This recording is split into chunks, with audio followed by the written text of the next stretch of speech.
जय माता लक्ष्मी। मित्रों, क्या आपको पता है कि स्त्रियां आप सभी से कब तक प्रेम करती हैं? समस्त पत्नियां अपने पति से कब तक प्रेम करती हैं और स्त्रियां कितनी उम्र तक अपने पतियों से प्रेम करती हैं? मित्रों, आप सभी ने कहीं ना कहीं देखा होगा कि लोग अपनी पुत्री की शादी किसी धनवान घर में ही करते हैं। वह यही सोचते हैं कि मेरी पुत्री जब उस धनवान घर में जाएगी तो अपना एक सुखी जीवन व्यतीत करेगी। परंतु मित्रों, ऐसा कुछ नहीं कहा जा सकता कि उसकी पुत्री एक सुखी जीवन व्यतीत करेगी या दुखी जीवन व्यतीत करेगी। तो मित्रों, आज का प्रसंग बहुत ही रोचक मंद है। मित्रों, आज की इस वीडियो में आप सभी को एक सच्ची घटना बताने वाले हैं। इस घटना के माध्यम से आप सभी को पता चलेगा कि स्त्रियां कब तक पुरुषों से प्रेम करती हैं। मित्रों, आप सभी को पता है कि आज के कलयुग के समय में हमारे सभी पुत्र या पुत्री किसी न किसी से बातें किया करते हैं और जाने अनजाने में किसी न किसी से प्रेम कर बैठते हैं और दोनों के बीच प्रेम हो जाने के बाद कोई संभव नहीं होता कि उन दोनों की शादी हो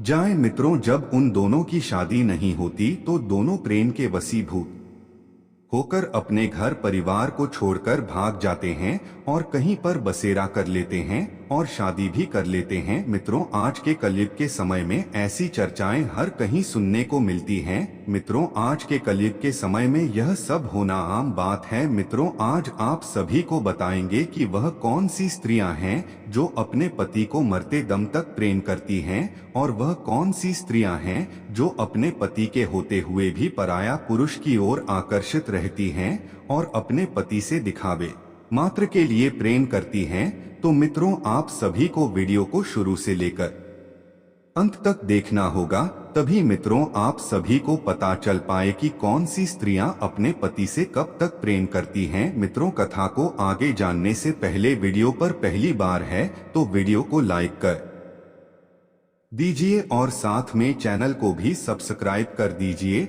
और बेल नोटिफिकेशन को ऑल पर सेलेक्ट कर दीजिए और कमेंट बॉक्स में जाकर जो माता लक्ष्मी जरूर कमेंट करें। मित्रों, चलिए मैं आप सभी को एक कथा के माध्यम से स्त्रियां अपने पुरुष से कब तक प्रेम करती हैं इस प्रश्न का उत्तर देने वाले हैं। मित्रों, एक बार की बात है, देवी सत्यभामा भगवान श्री कृष्ण के पास जाती हैं और भगवान श्री कृष्ण से पूछते हैं, हे प्रभु, आज मेरे मन में एक विचित्र प्रश्न उठ रहा है।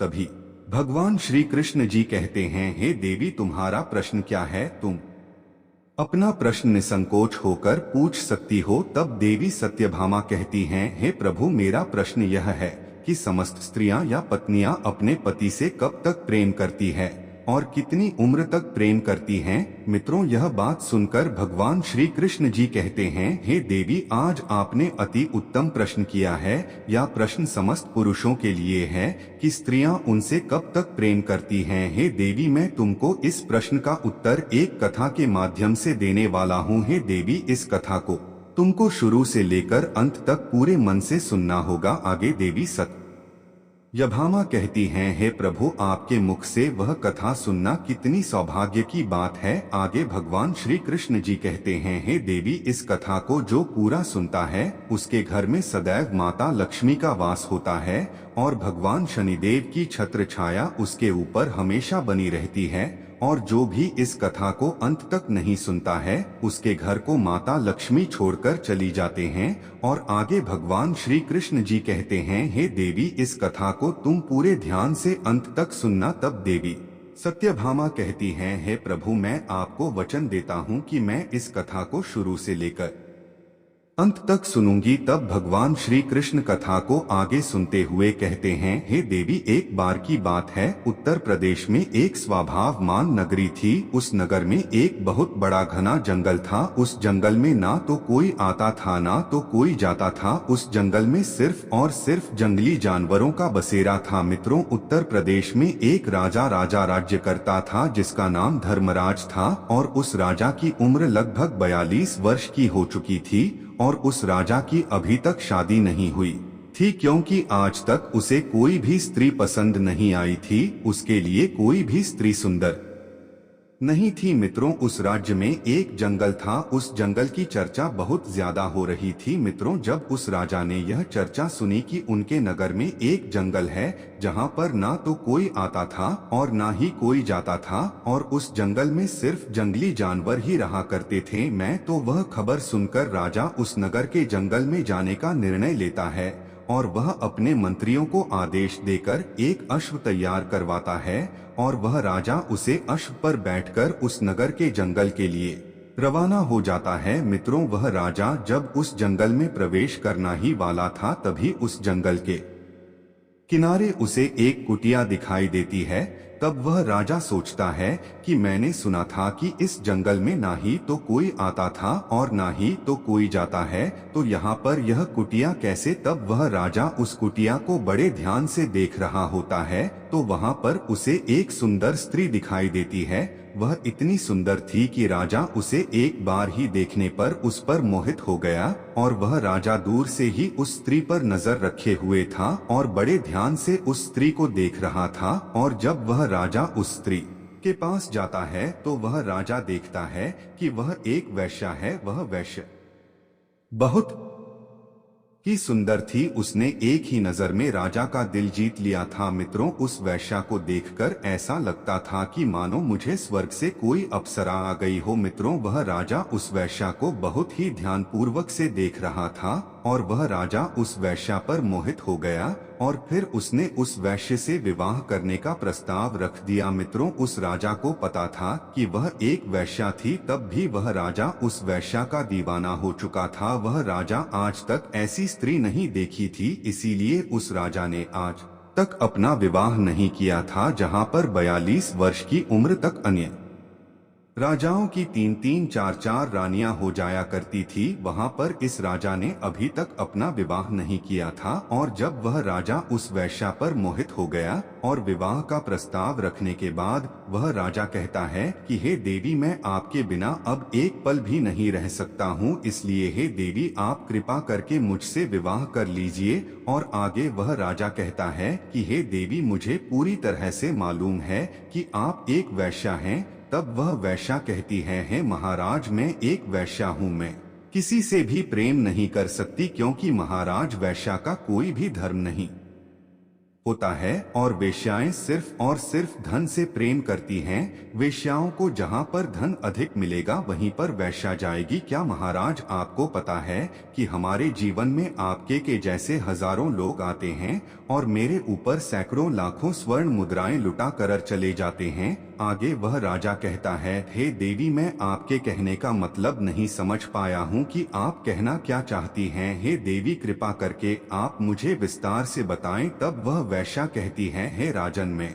अभी तक कुंवारी हूँ, अभी तक मेरा विवाह नहीं हुआ है, फिर भी मैं एक विवाहित स्त्री की तरह ही अपना जीवन व्यतीत कर रही हूँ, क्योंकि है राजन, मेरे पास हर दिन नए नए पुरुष आते हैं और मेरे शरीर को अपनी हवस का शिकार बनाकर अपनी हवस बुझाते हैं और मेरे ऊपर हजारों स्वर्ण मुद्राएं खर्च करके चले जाते हैं। हे राजन, मुझे वैश्या होने के कारण यह सब करना पड़ता है। तब वैश्या आगे कहती है, हे महाराज, मेरा आपसे निवेदन है कि आप अपने राज्य के लिए पुनः वापस चले जाएं और आप मुझसे विवाह करने की इच्छा को त्याग दीजिए, क्योंकि आप इस उत्तर प्रदेश के एक प्रसिद्ध और शक्तिशाली धर्मपरायण राजा है। आगे वह वैश्या कहती है, हे महाराज, अगर एक राजा किसी एक वैश्या से विवाह करेगा तो न जाने महाराज हमारे समाज में आपका न जाने कितना अपमान होगा। है महाराज, किसी राजा को एक तुच्छ वैश्या से विवाह करना शोभा नहीं देता है।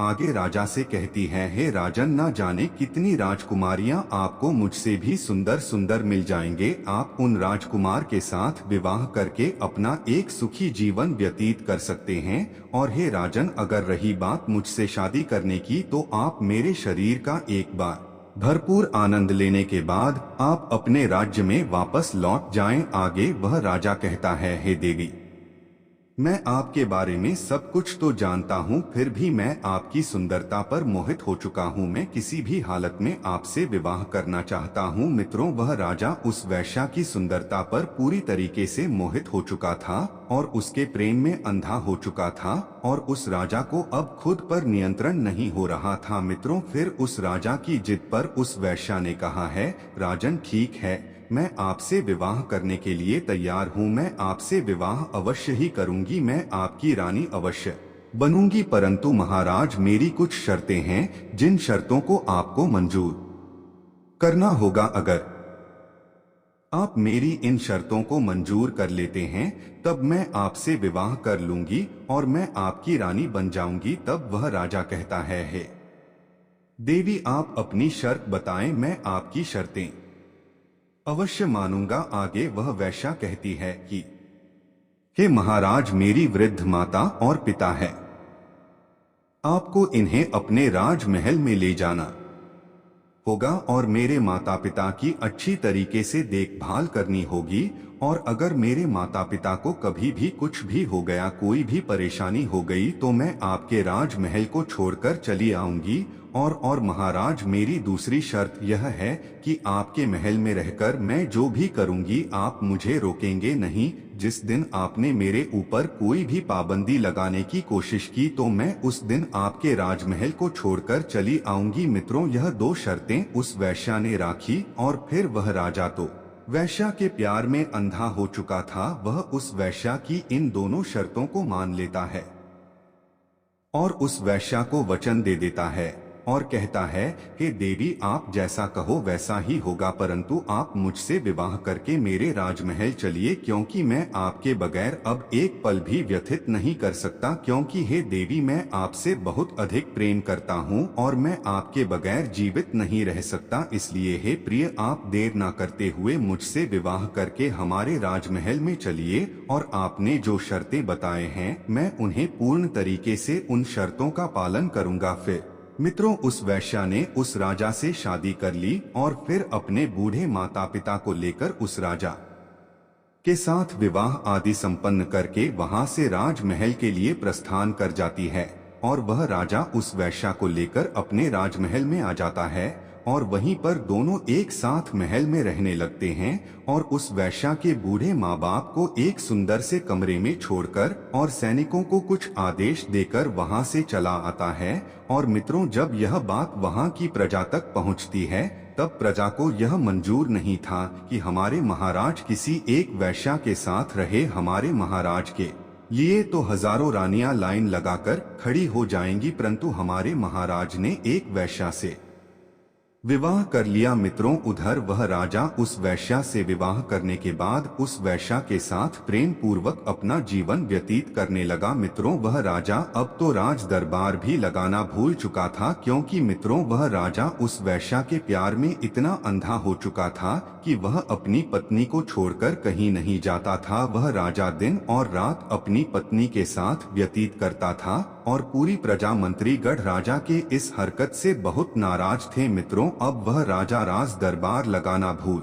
चुका था। अब प्रजा को कुछ समझ में नहीं आ रहा था और एक मंत्री राजा को बहुत समझता था, परंतु उस मंत्री के समझाने के बाद भी उस राजा को कुछ भी समझ में नहीं आ रहा था। फिर कुछ मंत्रियों ने मिलकर आपस में विचार विमर्श किया और अपने नगर के कुछ सतर्क चोरों को बुलाया और उन चोरों से कहा कि तुम्हें उस वेश्या की बूढ़े माँ बाप की हत्या कर देनी होगी। इसके लिए मैं तुम्हें 5 लाख स्वर्ण मुद्राएं देता हूँ। जब उन चोरों ने 5 लाख स्वर्ण मुद्राएं पाने की बात सुनी तो वह चोर मंत्रियों से बोले कि मंत्री जी, आज आपका काम हो जाएगा। आज रात में मैं उस वेश्या की बूढ़े माता और पिता की हत्या कर दूंगा। तो मित्रों, जैसे से ही आधी रात हो चुकी थी और रात का तीसरा प्रहर चल रहा था, तभी उन चोरों ने छुपते छुपाते राजमहल में प्रवेश किया और उस वैसे के बूढ़े माँ बाप के कक्ष में जा पहुंचे। उन दोनों को मौत के घाट उतारने ही वाले थे, तभी बूढ़े माता पिता जोर जोर से चोर चोर चिल्लाने लगी। तभी उन चोरों ने बिना कोई देरी किए उन दोनों को मारकर वहां से भाग जाते हैं।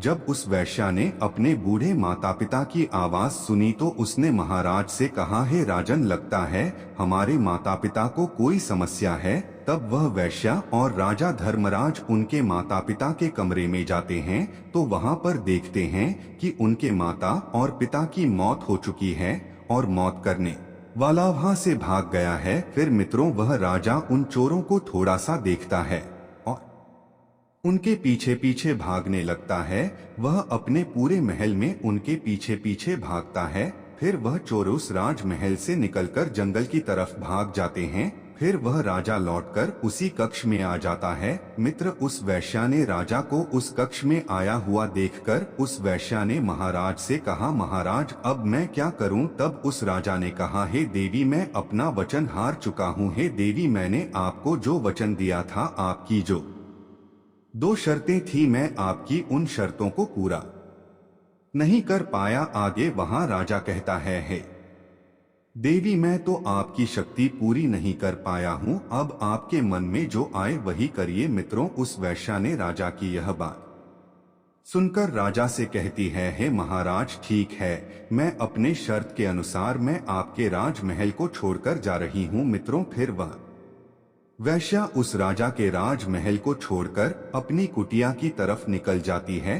फिर वह राजा उस वैश्या को जाता हुआ देखकर बहुत चिंतित हुआ, परंतु मित्रों, वह राजा अपने शर्तों के अनुसार कुछ कर भी नहीं सकता था। वह राजा उस वैश्या को जाते हुए देख रहा था और उसकी आंखों में आंसू आ चुके थे। फिर मित्रों, वह वैश्या राजमहल से निकल जाती है। मित्रों, राजा की पत्नी वह वैश्या राजमहल को छोड़कर चली गई थी तो राजा आज सभा लगाई और उस सभा में राजा बड़ी मायूसी के साथ बैठा हुआ था। और जब सभा खत्म हुई तब राजा वहां से चला आया और वह यही सोच रहा था कि अब मैं अंधेरा ही अंधेरा है, अब मैं उस वैश्या के बिना कैसे रहूंगा। और वह कहता है, मेरी सबसे कीमती चीज मेरी जिंदगी मुझे छोड़कर चली गई, अब मैं उसके बिना कैसे रह सकता हूँ। मित्रों, आप उस राजा को उस वैश्या के प्रेम में इतना अंधा था कि वह ना तो कुछ खाता था और ना ही कुछ पीता था। वह रात भर अपने बिस्तर पर पड़ा होकर उस वैश्या के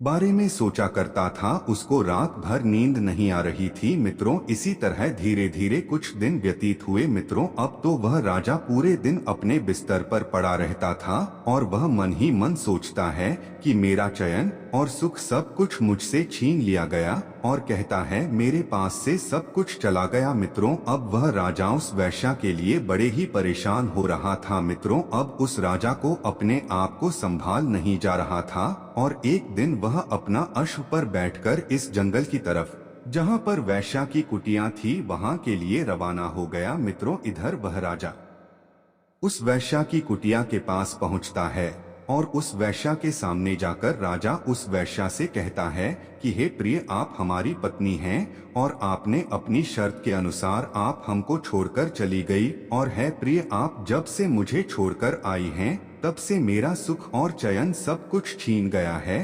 अब तो पूरी रात मुझे नींद नहीं आती है, मैं पूरी रात करवटें बदलते रहता हूँ, कभी उठकर बैठता हूँ तो कभी लेट जाता हूँ। हे देवी, मुझे आपकी याद बहुत आती है। मित्रों, वह राजा कहता है, हे प्रिय, आप मेरे साथ राजमहल चलिए क्योंकि मैं आपसे बहुत अधिक प्रेम करता हूँ। राजा की यह बात सुनकर वह अवश्य कहती है, हे राजन, मैं कुछ दिन आपकी पत्नी बनकर आपकी महल में रही और आपको अच्छी तरीके से मालूम है कि मैं एक वैश्या हूँ, और हे राजन, आपको अच्छे तरीके से ज्ञान है कि वैश्या का कोई भी धर्म नहीं होता है और वैश्या ना जाने कितने लोगों को पति बनती है। वैश्या की जिंदगी में हर रोज नए नए पुरुष आते जाते रहते हैं और वैश्या हर रोज एक नए पुरुष से मिलती रहती है, क्योंकि वैश्या का यही मतलब होता है अपने शरीर को बेचना। वैश्या अपने शरीर को बेचकर अपना पेट पलती है और वैश्या महाराज से कहती है, हे राजन, तुम्हारे जैसे हैं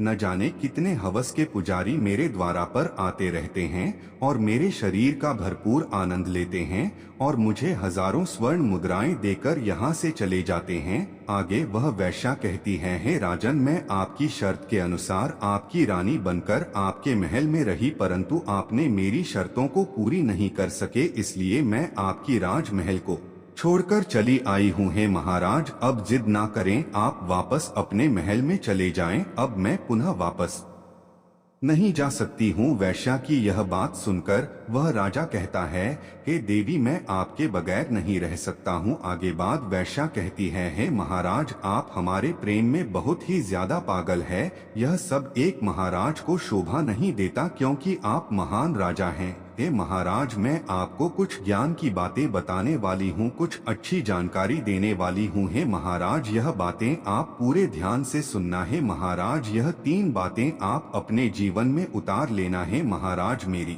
पहली बात यह है कि आप जो प्रेम कर रहे हो यह एक राजा को शोभा नहीं देता कि एक वैश्या से प्रेम करें, उसे अपनी पत्नी बनाए। यह शोभा नहीं देता, क्योंकि वह राजा होता है, और एक राजा किसी वैश्या के प्रेम में पागल हो जाए, उसे यह शोभा नहीं देता है, क्योंकि कहते हैं ना वैश्या का कोई धर्म नहीं होता है। वैश्या तो अपने जीवन में पता नहीं कितने पाप कर देती है, वह ना जाने कितने पुरुषों की हवस का शिकार बनती है। हे महाराज, मैं किसी ना किसी पुरुष का शिकार रोज बनती हूँ, इसलिए महाराज, आप हमारी बदन के लिए बड़े अच्छे तरीके से समझ लीजिए, आप हमारे प्रेम में अंधे ना बने। और वह वैश्या आगे कहती है, महाराज, मेरी दूसरी बात यह है कि मैं एक वैश्या हूँ, मेरा कोई धर्म नहीं है, लेकिन समाज स्त्रियों का एक धर्म होता है। समाज की स्त्रियों की एक रीति रिवाज होती है, उन स्त्रियों के साथ आप विवाह करके धर्म का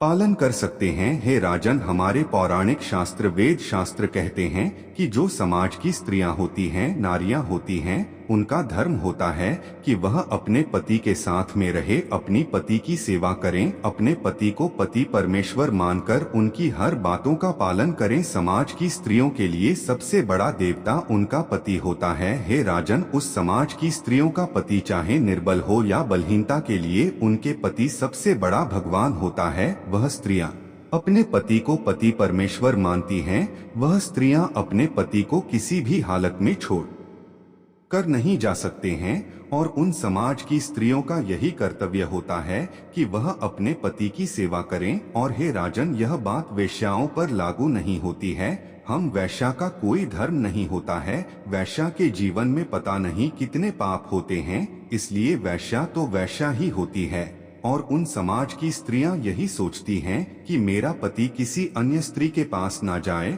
और किसी अन्य स्त्री को अपने शिकार ना बनाए, क्योंकि समाज की स्त्रियों का पुरुष अगर किसी अन्य स्त्री के पास जाता है तो उनके घर में लड़ाई झगड़ा होने लगते हैं। राजन, समस्त स्त्रियां यही चाहती हैं कि उसका पुरुष किसी दूसरी स्त्री के हवस का शिकार ना बने, वह किसी दूसरी स्त्री के ऊपर नजर भी ना डाले, क्योंकि उसको जो चाहिए हो वह मैं दे सकती हूँ। इसीलिए समाज की स्त्री से विवाह करना चाहिए, और पुरुषों के लिए भी यही नियम है। जरूरी नहीं है कि पत्नी ही पतिव्रता होनी चाहिए, पत्नी ही धर्म का पालन करे, पत्नी ही अपने कर्तव्यों को पूर्ण करे, पुरुषों को भी पत्नी व्रत होना चाहिए। और हे राजन, हम तो एक वैश्या हैं, हमको तो जहां धन मिलेगा हम वहीं पर जाएंगे। वैश्या का यही कर्तव्य होता है। वैश्या अपना पेट पालने के लिए अपने शरीर को बेचकर अपना पेट पालती है। हे राजन, वेश्याओं को जहां पर अधिक धन मिलता है वैश्या उन्हीं की रानी बन जाते हैं, और जितने समय के पैसे मिलते हैं उतनी ही समय की रानी बनती है। उसके बाद जब उस पुरुष का समय समाप्त हो जाता है तब दूसरे पुरुष की बारी आती है, उससे भी धन मिलता है। हे राजन, वैश्या का तो काम है कि अपने आप को बेचना, दूसरों की प्रतिदिन रानी बनना। इसलिए हे राजन, हम जैसी वैश्या का कोई धर्म नहीं होता है। और जो समाज की स्त्री और नरिया का धर्म होता है, उन्हें अपने पति और बच्चों को छोड़कर नहीं जाना चाहिए। और मान लीजिए यदि पति के पास धन की कमी है और उस पति के पास पैसे कमाने का कोई जरिया नहीं है, तो पत्नी को अपने पति को छोड़कर नहीं जाना चाहिए। यह नहीं कि जब उसके पति के पास धन कम हो या धन ना हो तो वह स्त्री अपने पति और बच्चों को छोड़कर किसी धनवान पुरुष के पास चली जाए। हे राजन, पति चाहे निर्धन क्यों ना हो, पत्नी को अपने धर्म का पालन अवश्य करना चाहिए, अपने पति के साथ रहना चाहिए, अपने पति की सहायता करनी चाहिए। और ऐसा नहीं कि पति के पास धन नहीं है तो अपने पति को वह स्त्री ताना दे, लड़ाई झगड़ा करें। अगर वह स्त्री अपने निर्धन पति से लड़ाई झगड़ा करेगी तो उसके घर में कभी भी माँ लक्ष्मी का वास नहीं होगा और वह और कंगाल होते चले जाएंगे। उनके घर में अगर माँ लक्ष्मी आएगी तो उनके घर में माँ लक्ष्मी रुक नहीं सकती, एक दरवाजे से आएंगे और दूसरे दरवाजे से तुरंत चली जाएंगे। चाहे जितना दुख हो, पत्नी को हमेशा अपने पति से प्रेम करना चाहिए और अपने पति को दिलासा देने के लिए पत्नी को हमेशा यही करना चाहिए कि स्वामी मैं आपके साथ हूँ, आप परेशान मत होइए, भगवान की कृपा से सब कुछ ठीक हो जाएगा। और पत्नी को पति के प्रति और पति को पत्नी के प्रति हमेशा आकर्षित रहना चाहिए, हमेशा दोनों के बीच प्रेम बना रहना चाहिए और कभी भी किसी भी स्त्री को अपने पति को छोड़कर कभी नहीं जाना चाहिए और पति को भी अपनी पत्नी को कभी छोड़कर नहीं जाना चाहिए। हे राजन, आज के समय में समस्त पति और पत्नी के बीच में छोटी छोटी बातों पर छोटी मोटी लड़ाई झगड़े होते रहते हैं, परंतु एक दूसरे के प्रति प्रेम बराबर रहता है। और इतना समझ जाइए कि अगर जब पति और पत्नी के बीच में जो लड़ाई होती है वह बातें अगर आसपास के पड़ोसियों के पास पहुंचती हैं तो समझ जाइए कि पति और पत्नी दोनों एक साथ अब नहीं रह सकते। तब वहां पर पति को पत्नी के प्रति प्रेम नहीं होता है और पति को और पत्नी को पति के प्रति प्रेम नहीं होता है। वहां पर पत्नी और पति एक दूसरे से अलग हो जाते हैं। और मित्रों, समाज की स्त्रियों का यही धर्म होता है कि वह स्त्रियां अपने पति के साथ मिलजुल कर रहे और पत्नियों को हमेशा अपने पति के आज्ञा का पालन करना चाहिए। हाँ, वहां पर पत्नियों का पालन नहीं करना चाहिए। जहां पर पति की बात गलत हो, पति आपसे गलत काम करवाता हो, वहां पर आप अपने पति का पालन नहीं करना चाहिए। मित्रों, आप लोगों को ये कथा अवश्य अच्छी लगी होगी और मित्रों, वीडियो पसंद आई हो तो वीडियो के कमेंट बॉक्स में जय माता लक्ष्मी कमेंट जरूर करें और चैनल को सब्सक्राइब जरूर करें। तो मित्रों, मिलते हैं किसी और कथा के साथ। धन्यवाद।